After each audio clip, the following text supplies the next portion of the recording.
by Councilman Carlos Graham, followed by the Pledge of Allegiance. Let us pray. Gracious and eternal God, thank you for the precious gift of life. Please, Lord, refresh us. Teach us when to speak and when to listen, when to ponder and when to share. In moments of challenging decisions, focus our heart to the whispering of your wisdom. As we undertake ordinary and unnoticed tasks, gift us with simple joy. Bless our first responders. Bless our military men and women, both home and abroad. Bless our country, our state, and a special blessing on our city of Jefferson. In your darling son, Jesus' name we pray. Amen. Amen. Pledge allegiance to the flag of the United States of America and to the republic for which it stands, one nation under God, indivisible, with liberty and justice for all. Thank you. I'll call the meeting to order of the Tuesday, January 19th, 2016 City Council meeting. We're meeting on a Tuesday night in observance yesterday of the Martin Luther King holiday, so I hope everybody had a chance to observe Martin Luther King Day yesterday. Mrs. Powell, roll call, please. Branch. Here. Costello. Here. Graham. Here. Henry. Here. Hussey. Here. Mahalovich. Prather. Here. Schreiber. Here. Scrivener. Here. Ward. Here. Thank you. I'll entertain a motion to adopt the agenda. So moved. Second. All in favor? Aye. Any opposed? I Motion? think Councilman Graham wanted to make a change. Thank you. Any discussion? Yes, Madam Mayor. Under miscellaneous items for number D, I'd like to recognize one of our retirees from the city of Jefferson. Thank you. We I'll will. second that. Thank you. Any further discussion? All in favor? Aye. Thank you. Any opposed? Motion Thank you, passes. Councilman Costello. Thank you. And we'll have a fairly brief agenda with the weather situation out there. I hope everybody is safe this evening. And I did bring my handy-dandy pink scraper if anybody needs help scraping their windshields tonight. Actually, I do want to take a moment, though, to thank Public Works because they do quite a bit of work out there to keep our roads safe for us, and public safety, police, and fire departments as well. And appreciate their work tonight. Item 4A is recognizing James Stegman as Outstanding City Employee for January. So City Administrator Mr. Crowell will make our presentation this evening. Thank you, and I will ask Mr. Stegman to come on forward. He is here.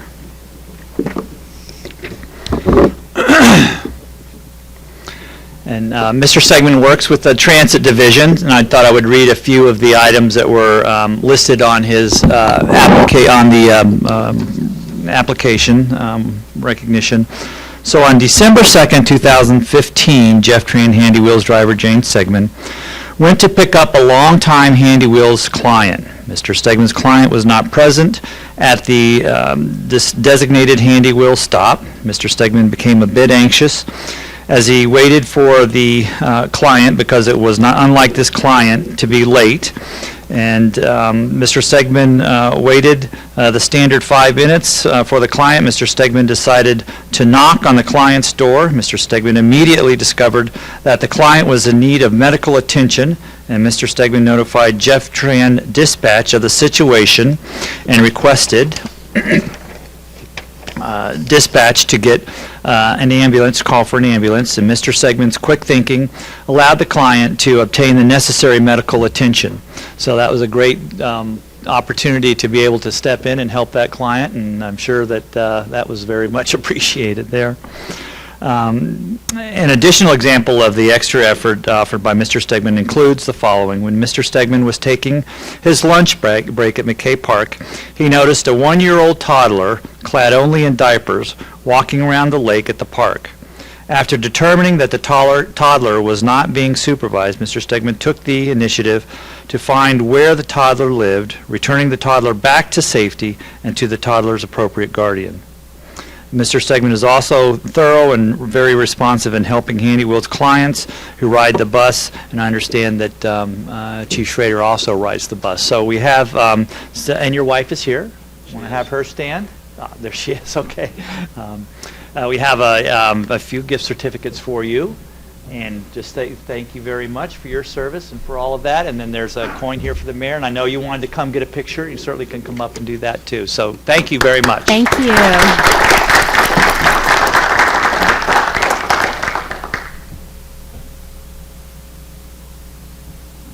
Thank you. And if your wife would like to get a picture here with the city seal in the background, you can do that again.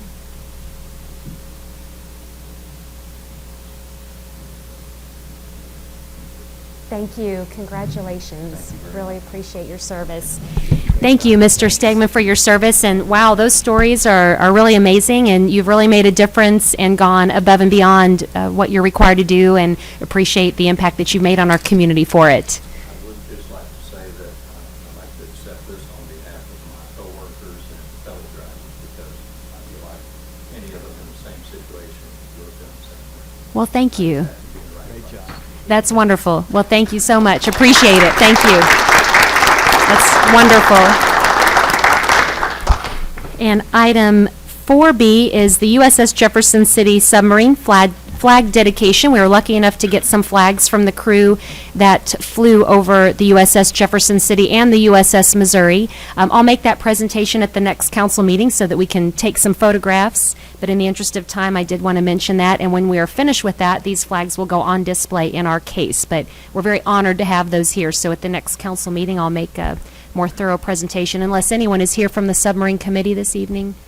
Okay, we'll do that for the next meeting then.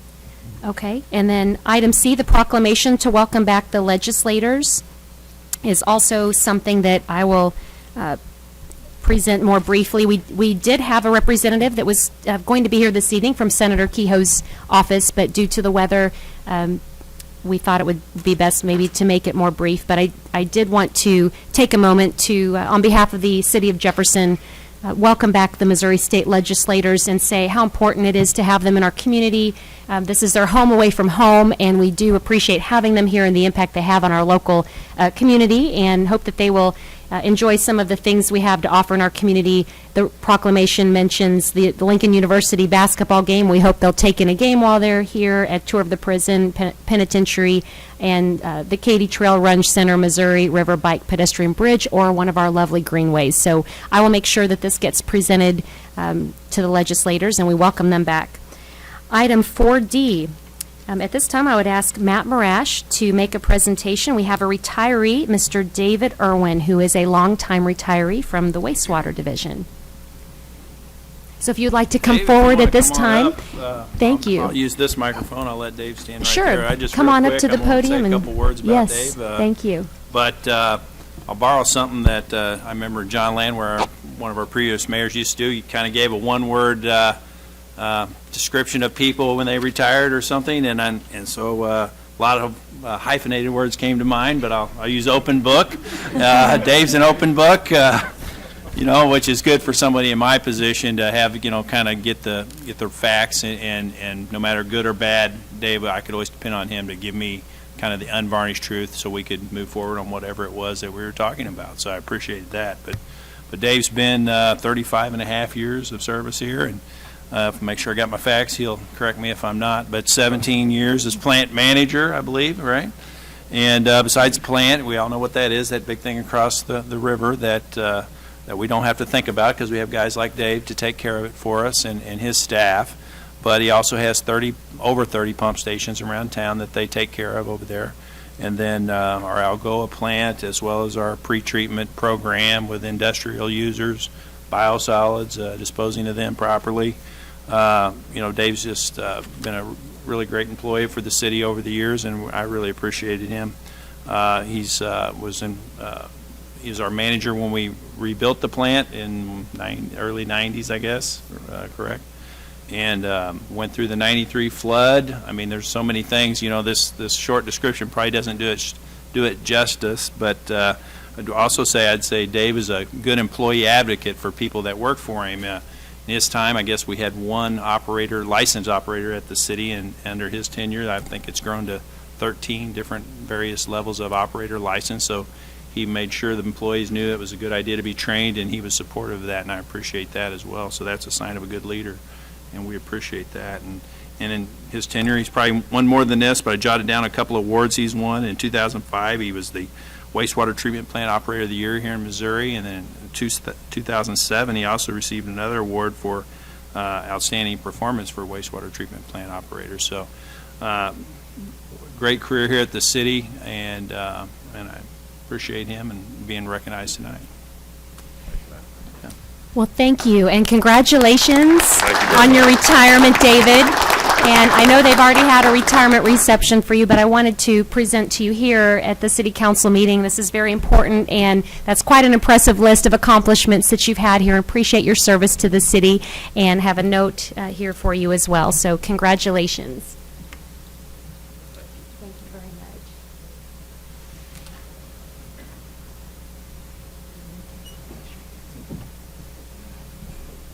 much. Thank you, yes, thank you very much. Congratulations. Thank you for your service. Congratulations. Thank you. Yes, sir. Madam Mayor, may I please say something? Yes. Before David takes his seat? My wife always reminds me that standing beside every great man, there is a great woman. And so at this time, I would like to also recognize his wife, Julie, who just recently retired from the military. So I just want to, if you would stand and please be recognized. So thank you for your service as well. And I know David did bring his daughter and son-in-law and the grandkids, so if they would stand and be recognized as well. Okay. And thank you so very much for your years of service to the city of Jefferson. We really appreciate it. Thank you. Thank you. So glad to have you all here tonight to celebrate this happy occasion. Thank you for your service. Item 5, public hearings. There are none. Item 6, appointments by the mayor. We do have a special appointment this evening. Appointment of our new finance director, the Director of Finance and Information Technology, Margie Mueller. And Ms. Mueller is in the audience here. Welcome to come to the podium, Margie, too. I didn't tell you about that part of it. Did I not mention the speech? I should have. I recommend the appointment of Margaret Mueller as Director of Finance and Information Technology. Ms. Mueller currently serves as the Chief Financial Officer and the Administrative Services Division Chief for the Missouri Department of Conservation. Ms. Mueller has extensive experience in management, including directing the financial management of a complex organization. Ms. Mueller currently works closely with an independent commission with the Missouri Department of Conservation, so she has experience working with policymaking boards. Ms. Mueller's prior experience also includes overseeing information technology operations. Ms. Mueller has a Bachelor's of Science in Business Administration with an emphasis in accounting from Columbia College. Ms. Mueller is also a certified public accountant. And pending your appointment, Ms. Mueller's starting date will be March 1st, and I recommend the appointment of Margaret Mueller as Director of Finance and Information Technology. Thank you. At this time, I'll entertain a motion. Second. Second. Any further discussion? All in favor? Aye. Aye. Any opposed? All right, that's unanimous. Welcome, Margie. We're very glad to have you here at the city and look forward to working with you and getting to know you and work with you. So welcome to the city of Jefferson. Very glad to have you on board. Thank you so much for the opportunity. Thank you. Congratulations. Thank you. Item 7, presentations from staff, consultants, and invited guests. There are none this evening. Item 8, announcements by the mayor, council, and staff. I do have an announcement. There is going to be a retirement reception honoring Bill Lockwood from Parks and Recreation Friday, January 22nd, 10 a.m. to noon at the Parks Annex building on at 427 Monroe Street. Are there any other questions? I know there's a couple committee meetings coming up, I believe Finance. The reception is 10 a.m. to noon this Friday the 22nd. Finance Committee tomorrow morning at 7:30 a.m. and the Public Works and Planning for this Thursday has been canceled. Any further announcements from council? Item 9, Lincoln University student update. Due to the snow, Jonathan is not here this evening. And if there's anything else to report on behalf of Lincoln. Item 10, presentations from the gallery on specific bills or resolutions. So if anybody would like to come forward and speak about anything this evening that's currently on the agenda, you're welcome to come forward. Okay. Seeing none, we'll go on to item 11, the consent agenda. I'll entertain a motion. So moved. I'm sorry, I cannot hear you. Okay. Would you like to speak this evening, sir, about any item that's on the agenda tonight? Yes, I'd like to talk about the proposed dog ordinance. Okay, you're welcome to come to the podium. And I believe you said you would like to speak about Bill 2015-98 pertaining to the outdoor animals ordinance, which is to be introduced this evening. My name is Jim Nichols, and I live at 419 Oak Valley Court.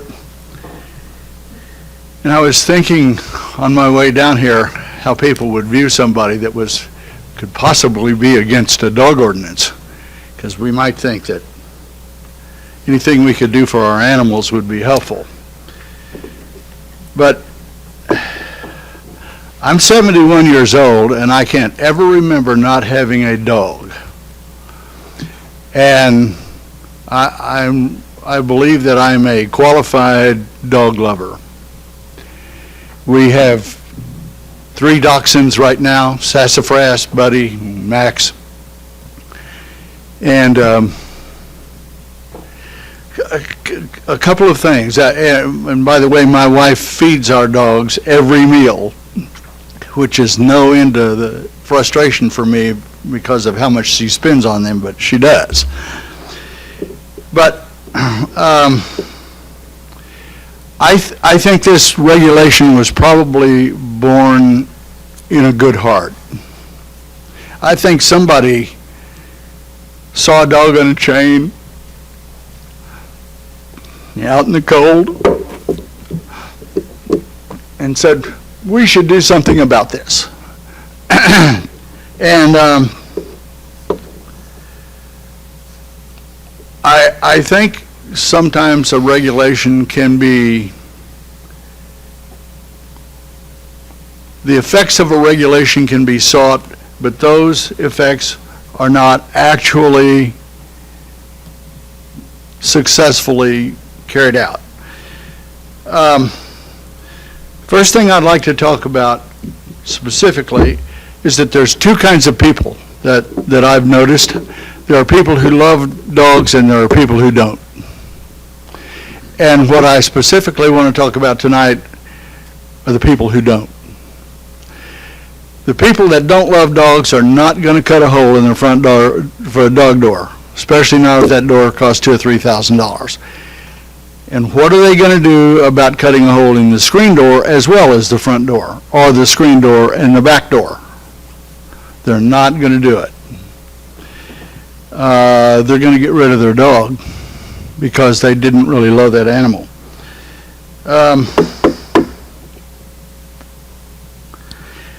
I think if this regulation is successfully passed, what you're going to see is a majority of the people who don't really care about their animals are going to stick them in a kennel all day when they go to work.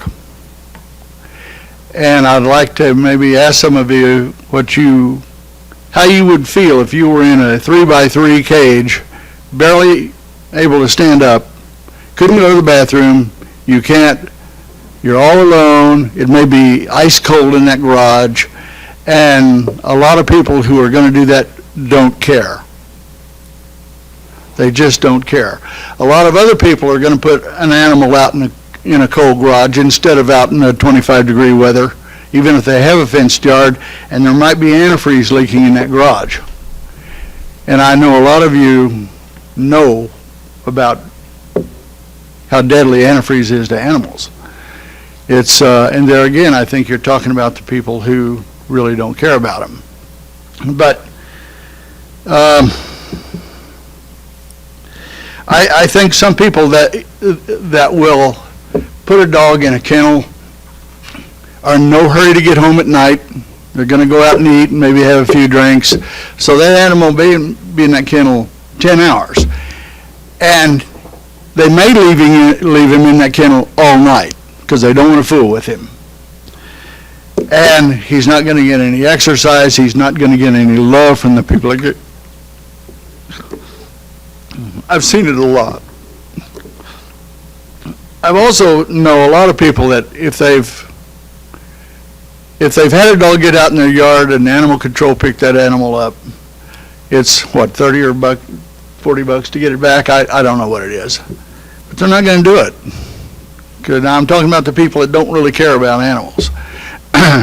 They're just going to leave it at the kennel, and if he's not adopted by someone who does care, he's going to get put down. Also, a lot of people, if a dog regulation begins affecting their freedom, they're going to put that dog or that puppy in the back of their car, and they're going to drive out on Shot Road or Bald Hill Road or somewhere, and they're going to dump that puppy out. Now, I am not so much anymore, but I have been a hunter a lot in my life. And I can tell you that puppies that get dumped out get eaten. They don't find a warm, safe home 100 or 200 yards away. So what I'm saying to all of you is there could be unintended consequences to this regulation. Thank you, Mr. Nichols. I just have one more thing to say. May I? Or Sure, and I know you've hit the 5 minutes, but you're I'm welcome. sorry. You're Okay. welcome to wrap that up. I have my house backs up onto Country Club Drive, right there at Oak Valley Drive, where you come down to the stop sign, and we have a possum that lives out in that bank that comes down to the creek, and we feed Ernie.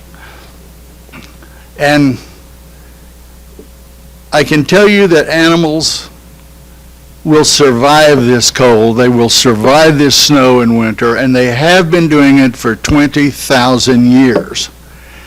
And if we turn our dogs into something that can't even go outside, I think we're going to kill them. Thank you, Mr. Nichols. So, Thank you okay, for your thank you. comments, and we'll take that up shortly.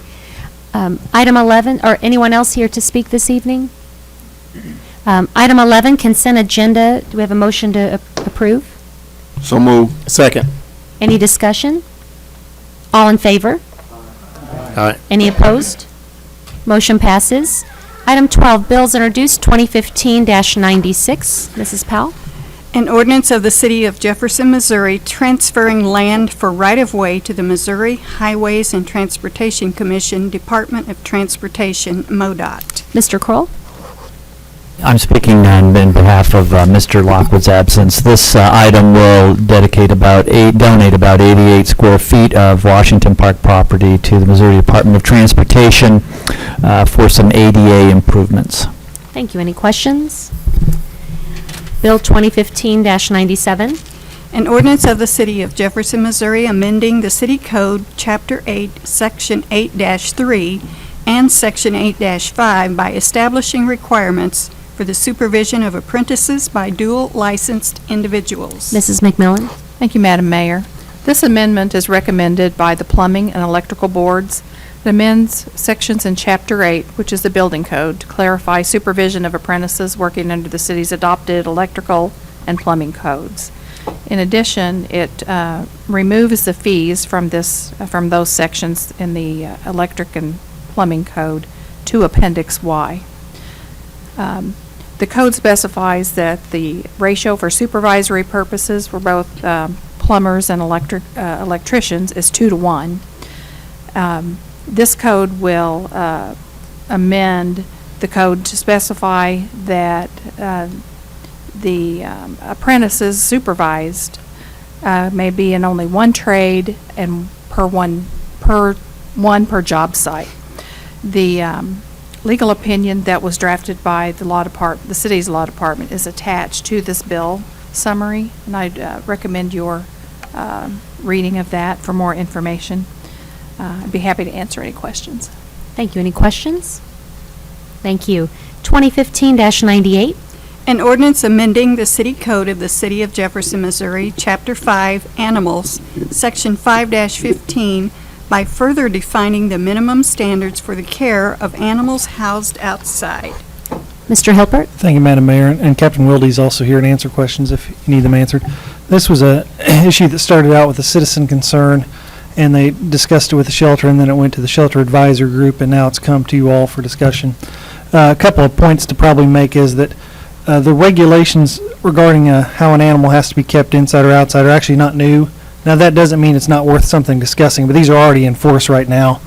The only thing really new is redefining or clarifying the structure that's necessary for outside, and then setting out the conditions whereby the animal control officer can take the animal into custody. So let me just clarify quickly. So currently, it's not acceptable to keep a dog outside unless it has essentially a house or access into the building, into your house, or oversight of a person who's there, or for a short duration. So in other words, if you got a dog door that is compliant with the ordinance, you're fine. If you've got a doggy door that goes into your house, you're fine. If you've got somebody at the house to let the dog in, if it gets too bad, you're fine. Or if you've got if you're only going to be gone for a duration of an hour or less, then you're fine. So in all those conditions, it's okay to have the dog outside. So really what this ends up being is if there's a dog, it would affect an animal or a dog that's outside with no house and no ability to get inside and no one to let him inside, at least for more than an hour a day. And those things, again, are in the code now, however, again, still worthy of discussion. The original intent, I think, on that part of it was just to define the structure a little bit better, to make sure that and when I say structure, I mean the doghouse, that the doghouse is suitable for the breed, age, condition, size of the dog, and enclosed and protects the animal from weather, wind, rain, etc. And so there was some work on that. And then the other part of it is we currently, right now, if animal control does see a dog in a life-threatening situation, they might go get it. And it's problematic probably because we don't have a specific provision in the code. And I think that was the purpose of Section H there, is to give specific authority for an animal control officer to go help an animal who's in a life-threatening situation. And then we try to define that a little bit about when that is.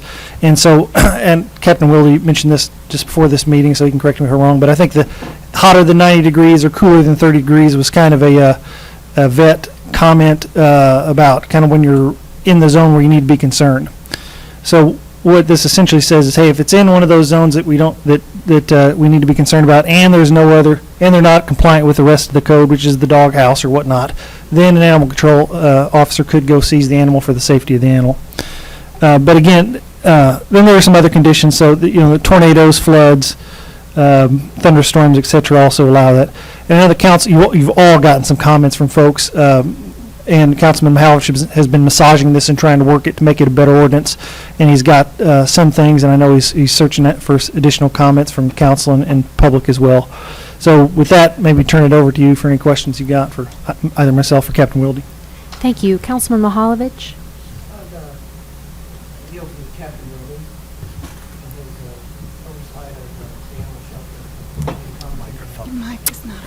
Yeah, thank you. I think another one of the important caveats that maybe we're missing as well, as it's written into this language, is that it would mandate that, as opposed to us just going out and immediately seizing an animal, that we would work with the owner first to educate them. Our overarching goal is to promote responsible pet ownership. It's not to come take your animal from you.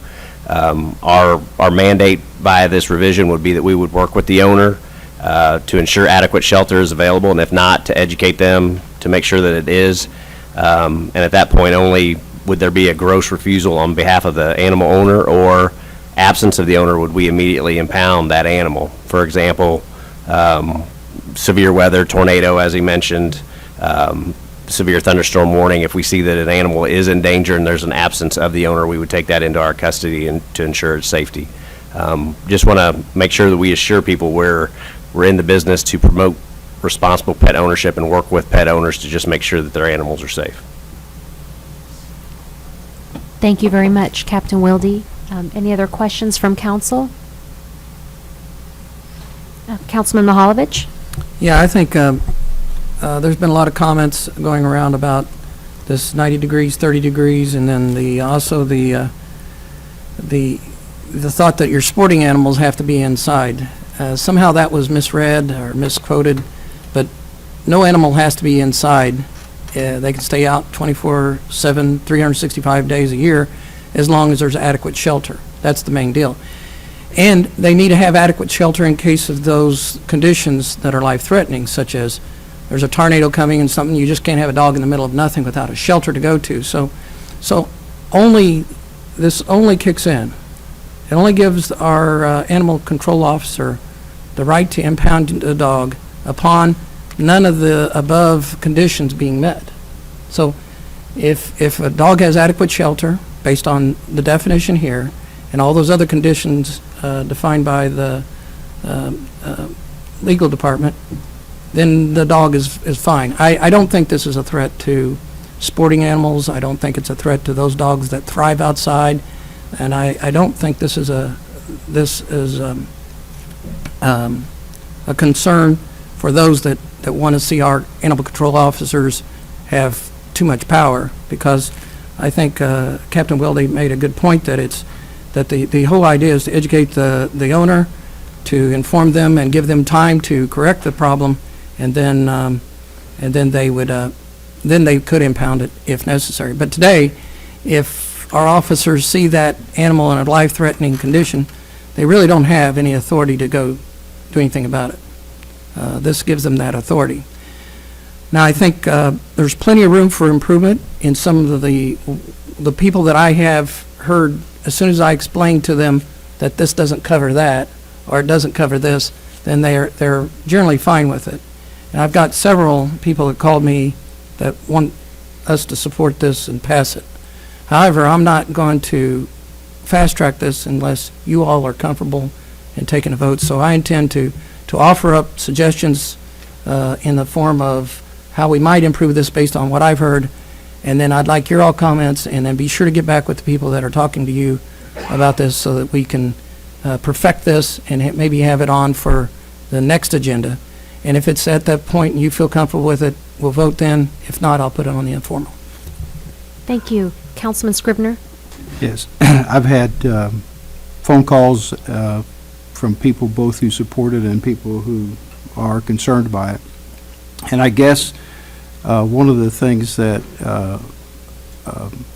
myself personally that I wanted to try to understand is I realized there was an individual that brought this forward, but are there any documented instances of where there were situations that occurred that this ordinance is going to change that situation? I did take a look at our statistics from last year, and we covered around 189 what we would call check well-being calls for animals. Broke that down by month, and you can see a spike on check well-being calls over the winter months, but there's an even greater spike during the summer months during heat. Those calls tend to go down in the spring and during nice weather. As a result of that, there were 8 animal neglect and cruelty calls generated as we go out and check well-being. So I would say, based upon last year's statistics, we looked at 8 of these situations in the city. So about 4% or Roughly. less. Okay. Is there a how would the enforcement change in those 8 instances? For instance, what in your opinion, how would this ordinance have changed that situation? In my opinion, the enforcement for those 8 instances would not change, because when we got there, it was an obvious neglect or cruelty type event. I think some of the language written into this allows us more discretion to look at that circumstance based upon the breed of dog, the age of the dog, the condition of the dog. I mean, that's one of the biggest issues I've heard, is that what about my sporting dog? What about my black lab that loves it outside? And right now, we use that discretion, but it's not formally recognized by the ordinance. I think that allows us more discretion formally when we go out to see that this dog it's a Siberian Husky and it's cold outside. That dog is happy and it's content. It allows us a little more leeway to make those investigations. Okay, so in the instance where the dog is content, even though someone might have called with a concern, that again, that outcome doesn't change, because you wouldn't have done anything before and you won't do anything now. What if it's a Chihuahua? that's where the training of the animal control officers come in, and it also has to do with the condition and the age of the dog. So it may very well be a Siberian Husky, but it may be an old Husky that isn't doing so well. All of those factors are going to be taken into consideration as to the health and well-being of that animal. I think in every case where I've had someone express a concern about this ordinance, they've started out by telling me that, as Mr. Nichols did, that they're dog lovers, but they're concerned about overreach and expansion of government, you know, and I guess I kind of am of the same opinion. Sunday I was coming home from Sunday morning. It was about 7 degrees outside, and I drove past a field there at the end of Boonville Road, and there were 3 horses standing out in the field.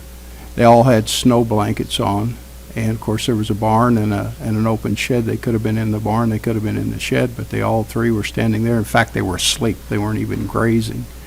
And so I guess it's sometimes I think we just look for things to worry about. And I guess I'd be more worried about the Euro toddler that was out with the diaper on. What are we going to do about parents that are neglecting their kids? You know, I guess we need to worry about dogs being neglected too, but it's certainly not at the top of my list. If I could, one thing of value this ordinance I think brings to it is that police use discretion all the time, and code people use discretion and things like that. But really, discretion is what gets you into trouble. You kind of like to have as bright a line of rules as you can. And so one value that this does bring is that it tells the animal control officers, okay, if it's more than 90 and it's less than 30, and they don't comply with these regulations, then you can take the dog. So it takes a little bit of the guesswork out of it. It somewhat narrows it down, because really what it's saying is if it's less than 90 and over 30, you can't take the dog. All you can do is issue a summons. Right. So, I mean, I hear what you're saying. I'm not arguing one way or the other. Just there's value in a little bit of a bright line that it can bring. Well, I had an individual call me, and again, you've already addressed this, so I don't know that I even need to say it, but I'm going to. Gave the example of, I guess, apparently they have some sort of a dog that's very long-haired. A husky comes to mind, but I don't think it was a husky. But anyway, during the day, they put the dog out on their deck. And his concern was that he goes to work in the morning, and during the day the temperature changes. And now when he was perfectly content weather-wise and certainly within the law, now during the course of the day the weather changes. Or the thunderstorm you're talking about. I can't imagine animal control officers out when there's a tornado forecast out driving the streets looking for dogs that are in peril, or even in a thunderstorm. But it just seems, like I said, maybe a little overreach. Any further questions? I wanted to mention Councilman Mahalovich. He worked hard on some revisions to this ordinance. Will those be available on the city's website so that the public can also review the differences? I'm going to ask for some fellow councilmen to provide any comments they want, and then I'll send them out, yes. Great. So that way people can know to check back for revisions. Yeah. Because some of the revisions the public may have, you might have included in your revisions there too. Yeah, and I think Councilman Scrivener brings up a point of that I think there's a lot of misunderstandings about this. It wouldn't matter if your animal's not safe in shelter. Basically, it doesn't matter what the conditions are. So we need to, and council has drafted a little more clarity to that issue with regard to when this goes into effect. If you have adequate shelter and you meet those things, there's no problem about what the temperature is, really, or the weather conditions.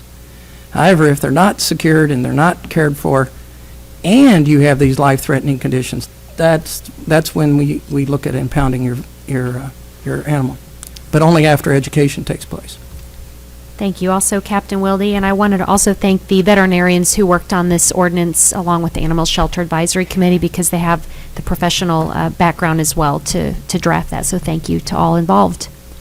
Item 13, bills pending, 2015-93. Mrs. Powell first. An ordinance of the City of Jefferson, Missouri, authorizing the mayor and city clerk to execute a road relinquishment agreement with the Missouri Highways and Transportation Commission for the relinquishment of portion of Jefferson Street to the city. Mr. Marash. Thank you. And as a result of our project at Stadium in Jefferson, Highway 54 exit ramp, we noticed some of the right-of-way irregularities in the area, and some of them we were maintaining but didn't have official capacity to do so. Others were rebuilding and would like to take over. So this kind of clears up for everyone where our right-of-way limits are, and they'll basically be from the off-ramp of Highway 54 onto Jefferson Street, back to the bridge north of the intersection as city right-of-way. And there's a diagram in your packet if you'd like to see that in detail, but that way it clears up the right-of-way for us and allows us to proceed with our project. Thank you. Any questions? Roll call, please. Branch. Aye. Costales. Aye. Graham. Aye. Henry. Aye. Hussey. Aye. Mahalovich. Aye. Prather. Aye. Schreiber. Aye. Scrivener. Aye. Ward. Aye. Bill passes. 2015-94. An ordinance of the City of Jefferson, Missouri, vacating and discontinuing easement rights over a portion of a former alley located between lots 7 and 8 of the East Elm Addition, having been vacated by Ordinance 14-559. Mr. Marash. Thank you. So clerk indicated this is a vacation of easement rights over a formerly vacated alley. There's a church located there, and they're wanting to remodel and expand a little bit. So that necessitated this additional vacation. We've checked with the utilities, and nobody's utilizing that alley presently. Thank you. Any questions? Roll call, please.